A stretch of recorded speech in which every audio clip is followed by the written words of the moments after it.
Gênesis capítulo 3, diz assim: mas a serpente, mais sagaz que todos os animais da selva, que o Senhor Deus tinha feito, disse à mulher: é assim que Deus disse: não comereis de toda a árvore do jardim? Respondeu a mulher: do fruto das árvores do jardim podemos comer, mas do fruto da árvore que está no meio do jardim, disse Deus: dele não comereis, nem tocareis nele, para que não morra. Então a serpente disse à mulher: é certo que não morrereis, porque Deus sabe no dia em que dele comerdes, se vos abrirão os olhos, e como Deus, sereis conhecedores do bem e do mal. Vendo a mulher que a árvore era boa para se comer, agradável aos olhos, desejável para dar entendimento, tomou do fruto e comeu, e deu também ao marido, e ele comeu. Abriram-se então os olhos de ambos, e percebendo que estavam nus, coseram folhas de figueira e fizeram cintas para si. Quando ouviram a voz do Senhor Deus, que andava no jardim pela viração do dia, esconderam-se da presença do Senhor Deus, o homem e sua mulher, por entre as árvores do jardim. Chamou o Senhor Deus ao homem e lhe perguntou: onde estás? E ele respondeu: ouvi a tua voz no jardim, e porque eu estava nu, tive medo e me escondi. Perguntou Deus: quem te fez saber que estavas nu? Comeste da árvore que te ordenei que não comesses? Então disse o homem: a mulher que me deste por esposa, ela me deu da árvore e eu comi. Disse o Senhor Deus à mulher: que é isso que você fez, menina? E respondeu a mulher: a serpente me enganou e eu comi. Então o Senhor Deus disse à serpente: visto que isso fizeste, maldita és entre todos os animais domésticos e o és entre todos os animais selvagens. Rastejarás sobre o seu ventre e comerás pó todos os dias da tua vida. Porei inimizade entre você e a mulher, entre a tua descendência e o descendente dela. Este te ferirá a cabeça, e tu lhe ferirás o calcanhar. E a mulher disse: multiplicarei sobremodo os sofrimentos da tua gravidez. Em meio a dores darás à luz filhos. O teu desejo será para o teu marido, e ele te governará. E Adão disse: visto que atendeste a voz da tua mulher e comeste da árvore que eu te ordenei que não comesse, maldita é a terra por tua causa. Em fadigas obterás dela o sustento durante os dias de tua vida. Ela produzirá também cardos e abrolhos, e tu comerás a erva do campo. No suor do teu rosto comerás o teu pão, até que tornes a terra, pois dela foste formado, porque tu és pó, e ao pó tornarás. Deu o homem o nome de Eva, sua mulher, por ser a mãe de todos os seres humanos. Fez o Senhor Deus vestimenta de peles para Adão e sua mulher, e os vestiu.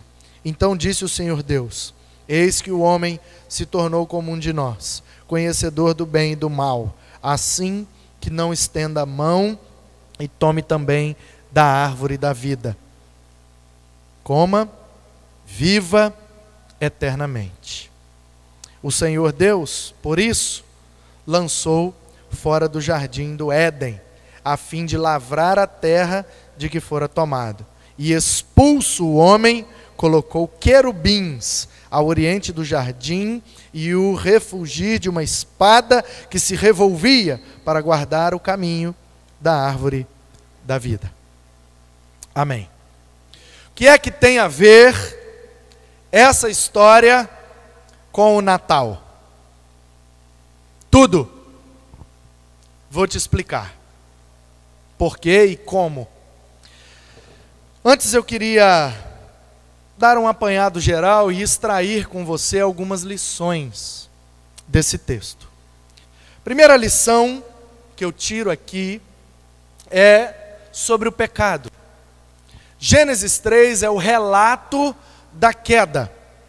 É a narrativa da primeira vez que o ser humano desobedeceu a Deus. A palavra pecado vem do latim. A palavra que foi usada aqui em hebraico não é pecado. A palavra que foi usada no grego para descrever a desobediência do ser humano também não é pecado. Pecado, em português, vem do latim peccatum, que por sua vez é a tradução das palavras bíblicas para pecado. Então, no Novo Testamento, por exemplo, a palavra para pecado é amartia, que significa transgressão de uma norma, desobediência de uma lei, a quebra de uma lei. Isso é amartia no grego. Por isso a amartiologia é a doutrina do pecado. Mas quando o Jerônimo foi traduzir a Bíblia do hebraico e do grego para o latim, porque tem uma versão da Bíblia chamada Vulgata Latina, que foi escrita pelo Jerônimo.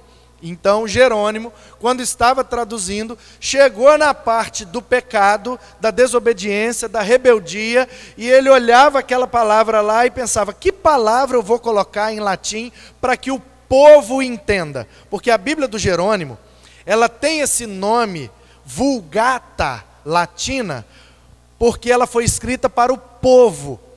Esse nome vulgar em latim significa do povo, que todo mundo entende, do povão, da massa. Então, claro, depois tomou uma conotação diferente, e hoje quando a gente diz que alguma coisa é vulgar, ou que alguém é vulgar, a gente está depreciando, mas o original em latim, vulgar quer dizer do povo.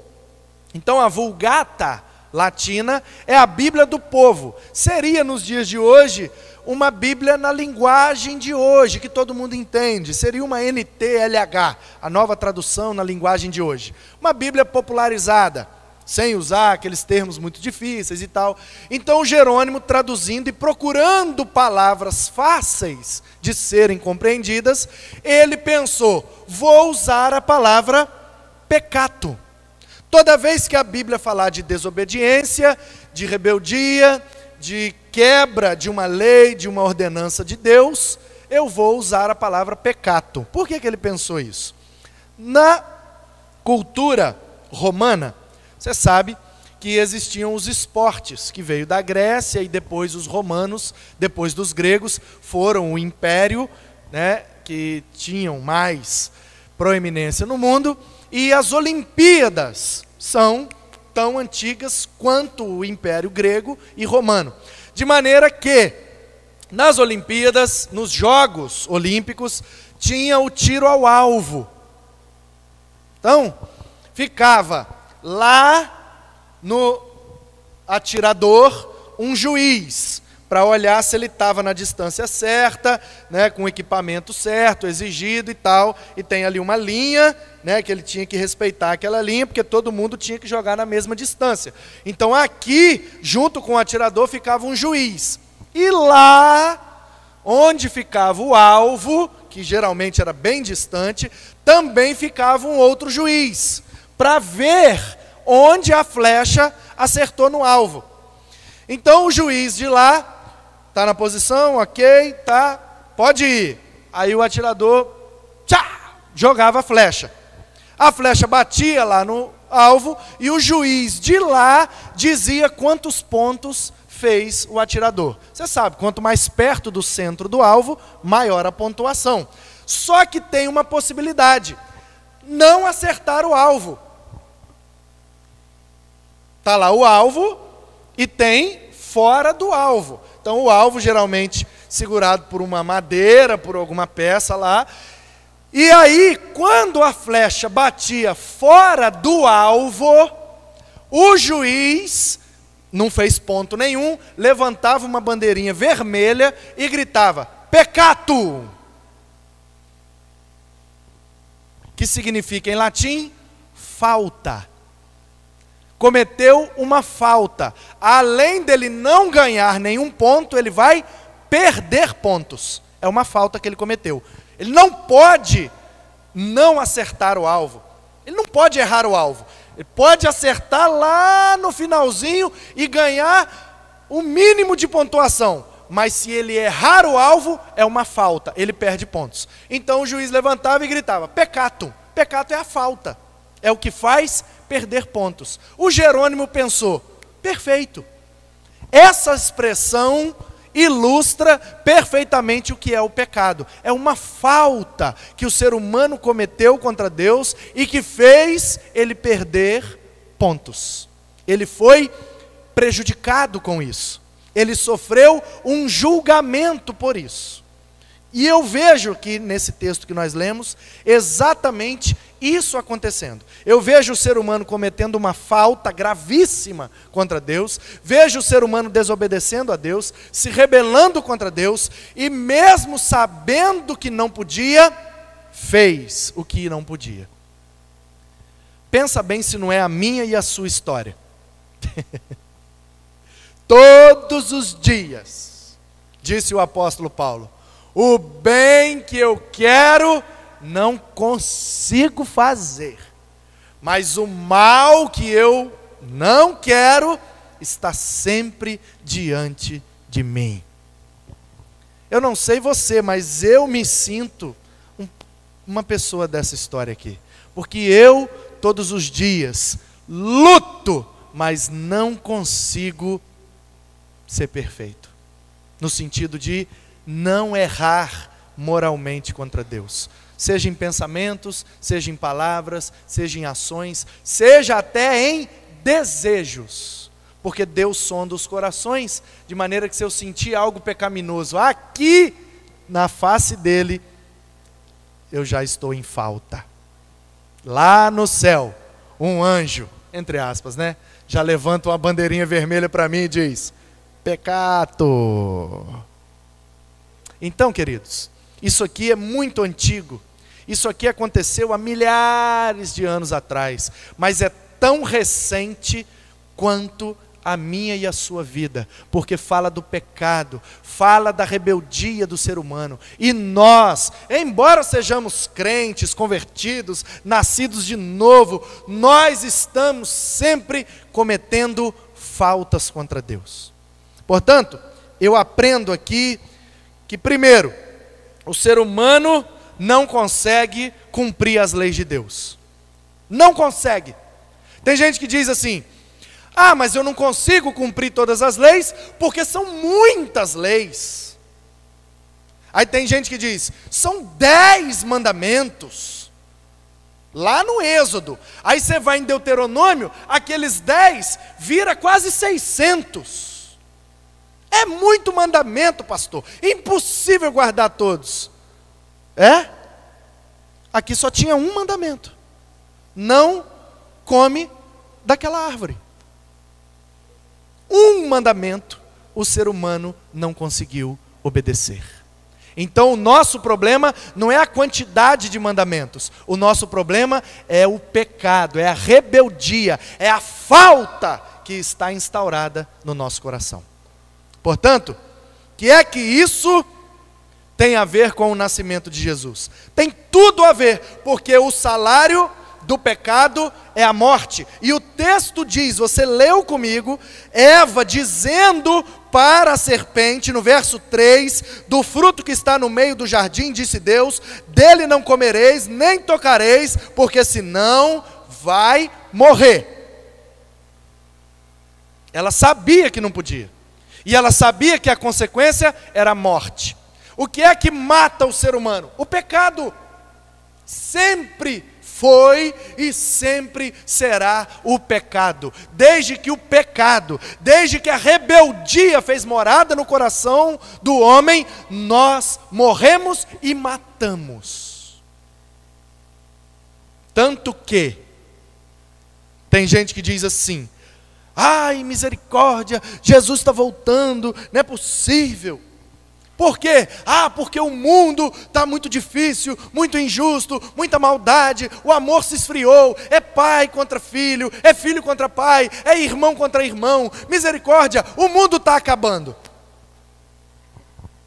Imagina se você abrisse o jornal hoje, o jornal de hoje, a Gazeta, né, Pan? Vamos dar uma moral aí, vamos dar uma moral. Como é que é o slogan? É você, não sei o que do você? O pecado, acima de tudo você. Que é mais antropocêntrico do que isso. Ainda bem que é a Gazeta, não é a igreja, amém. Que aqui acima de tudo Jesus. Mas, se você abrisse a Gazeta hoje, na capa do jornal estivesse lá uma foto, um jovem caído no chão, ensanguentado, e a manchete fosse assim: irmão mata o outro na facada por inveja. Irmão, com inveja do seu irmão, o matou na facada. Aí você olhava aquilo e falava: gente, o que é isso? Aí você ia ler os detalhes da notícia, né? Aí você ia lá e o cidadão fulano de tal, que mora na cidade tal, no bairro tal, tinha uma empresa de tal comércio. E o seu irmão tinha uma outra empresa, do mesmo ramo de comércio. A empresa de um irmão cresceu muito, e ele estava já vendendo para outros estados, para outros países, e tinha crescido, estava exportando, e ficou milionário. E o seu irmão não conseguia se sustentar daquele negócio e tinha ido à falência e estava para fechar o negócio. Quando eles se encontraram numa reunião de família, o irmão estava chorando porque faliu e ia fechar a empresa, e o outro estava sorrindo porque estava milionário, exportando para fora do país. O irmão falido sentiu tanta inveja do irmão que estava prosperando, que pegou a faca do pernil e matou ele, na noite de Natal. Só para contextualizar mais ainda. Se você vê uma notícia dessa, não, fala para mim, de coração. Se você vê uma notícia dessa, o que você pensa? Misericórdia, o mundo está acabando. Jesus está voltando, não tem outro jeito. O que é isso? Então deixa eu te dar uma notícia. É as cenas do próximo capítulo que a gente leu. A gente leu o capítulo que fala do pecado entrando na humanidade. Qual é a próxima cena? Um irmão matando o outro por inveja. A facada. Então, o que é que eu concluo com isso? O mundo está acabando desde que o pecado entrou nele. Então, o pecado mata. Mata. O salário do pecado é a morte. Todos pecaram, disse Paulo aos Romanos, por isso estão separados da glória de Deus. O ser humano foi criado para viver eternamente se relacionando com Deus. Esse é o plano de Deus. Mas aqui ele pecou e agora ele foi expulso. Não tem mais acesso à árvore da vida, está morto, separado. A palavra morte significa separação. Então o ser humano está separado de Deus, está longe de Deus, destituído da glória de Deus. E agora? Como que a gente resolve esse problema? Porque o plano de Deus é criar um ser, à sua imagem, à sua semelhança, para se relacionar com Ele. Aí esse ser desobedeceu, foi para longe da presença dele e o seu plano foi frustrado. Que Deus é esse que pode ter o seu plano frustrado? Não é Deus, ou pelo menos não é um Deus digno de ser adorado, porque se o plano dele não pode ser executado com perfeição, então ele não é onipotente. Se ele não é onipotente, sua divindade ficou questionada, e se ficou questionada, não sei se eu quero adorar ele mais não. Talvez seja por isso que o ateísmo cresce tanto. Porque a nossa teologia está cheia de brechas. O nosso entendimento sobre as coisas de Deus está falho. E nós precisamos talvez aí de uma reformulada na nossa teologia, tampar algumas brechas, para que a gente apresente um Deus que seja crível. Aliás, Deus não é incrível. Deus é crível.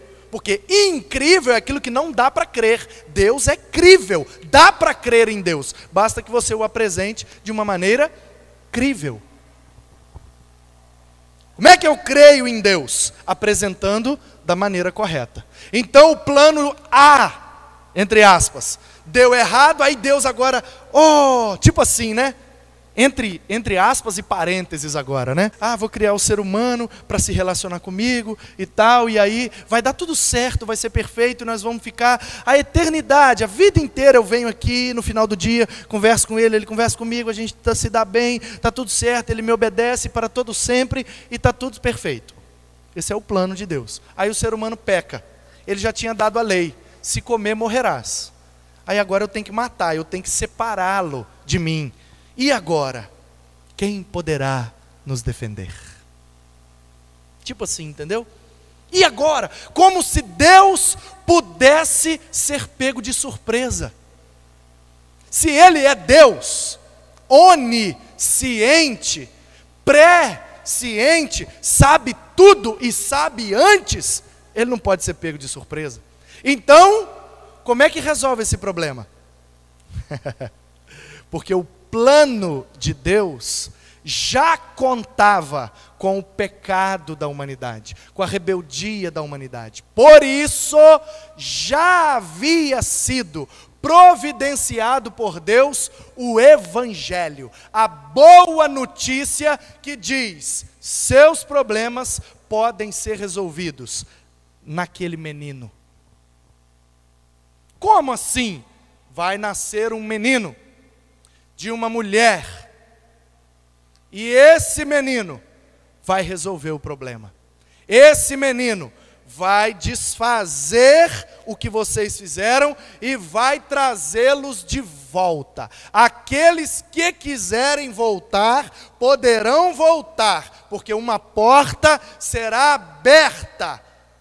Aliás, uma porta já foi aberta, porque o Cordeiro foi imolado antes da fundação do mundo. Antes de haver luz, houve cruz. Na eternidade, no plano original de Deus, Deus já sabia que o ser humano iria pecar, então Ele já providenciou o nascimento do seu Filho para morrer no lugar daqueles que pecaram, para que a sua morte pudesse anular a morte deles e a sua ressurreição pudesse também ressuscitá-los e o seu Espírito trazê-los de volta para casa.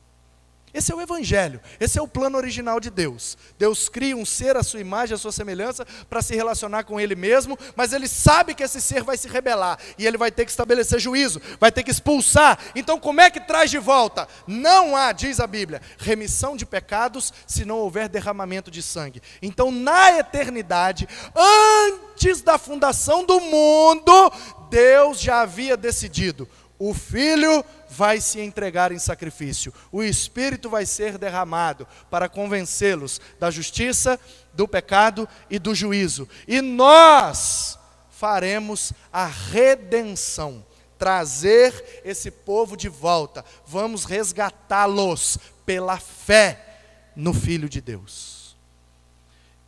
Aí você pensa assim: tá, pastor, entendi. Então salvação só em Jesus. Você entendeu certo. Vírgula. Como fica a salvação para os que viveram antes de Jesus nascer? Estamos já comemorando o Natal, o nascimento de Jesus. Tá, ok. Você explicou e eu entendi. Jesus vem, nasce, todo mundo que crê nele está salvo, o Espírito é derramado, convence da justiça, pecado e juízo, e leva de volta para Deus, e ressuscita a eternidade. Tá, tranquilo. Mas e os que viveram antes do nascimento de Cristo? Como é que fica? E os que viveram antes do derramamento do Espírito, como é que fica?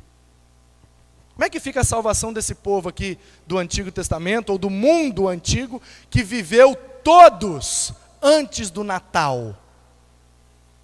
Do mesmo jeito.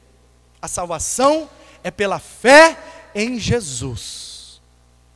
Então, no que esse pessoal cria? No que eles acreditavam? Se Jesus ainda não tinha nascido, pastor, Jesus fisicamente ainda não tinha nascido, mas já tinha se sacrificado desde a eternidade, e uma promessa já havia sido feita. Quem creu na promessa, creu no Evangelho.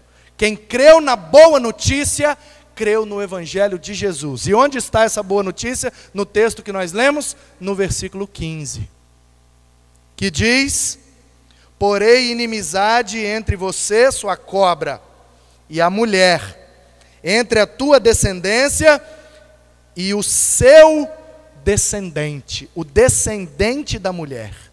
Disse Deus: este, o descendente da mulher, te ferirá a cabeça, e tu lhe ferirás o calcanhar. Isso, na Bíblia, é o primeiro anúncio do Natal. Um dia, uma mulher vai ter um filho. Onde vai nascer? Ainda não sei. De que família, de qual tribo de Israel ele vai nascer? Ainda não sei. De qual povo ele será gerado? Ainda não sei. Em qual momento da história? Não sei. Quais serão suas características físicas, espirituais? Quais serão os seus ministérios? Quais serão os seus ofícios? Ele vai ser descendente do rei? Ele vai ser descendente de um sacerdote? Ele vai ser um profeta? O que é que ele será? Ainda não sei. Mas uma coisa eu sei: um menino vai nascer e vai desfazer esse problema. O descendente da mulher vai esmagar a cabeça da serpente, desfazer a obra tentadora do diabo. A serpente, que aqui você sabe é o Satanás, e está como uma cobra, e cobra só sabe fazer isso mesmo, picando o calcanhar do descendente. Mas ele está, apesar da picada que recebe, pisando na sua cabeça e lhe matando, lhe esmagando. O que é que isso significa e onde isso se cumpriu? Na cruz do Calvário. Ou você não se lembra a maneira como Jesus morreu? Na cruz, ele está sendo picado pela cobra, mas na sua ressurreição, ele está esmagando a sua cabeça, e nos dando a vitória, e nos dando vida, e vida eterna.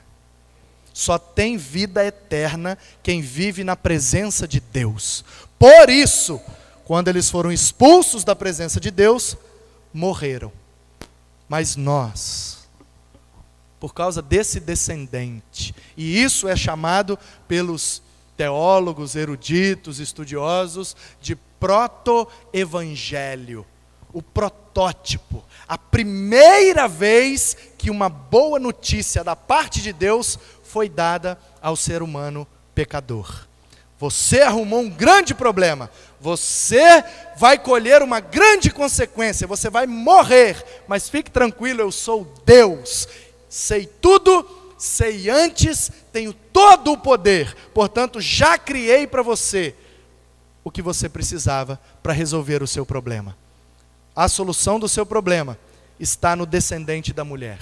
Quando ele nascer, uma cobra, essa mesma cobra, vai picar o seu calcanhar, mas fique tranquilo, ele vai esmagar a cabeça dela e vai trazê-los de volta à minha presença. O pecado lhes trouxe morte. O meu filho, o meu descendente, lhes trará vida em abundância. Já é Natal.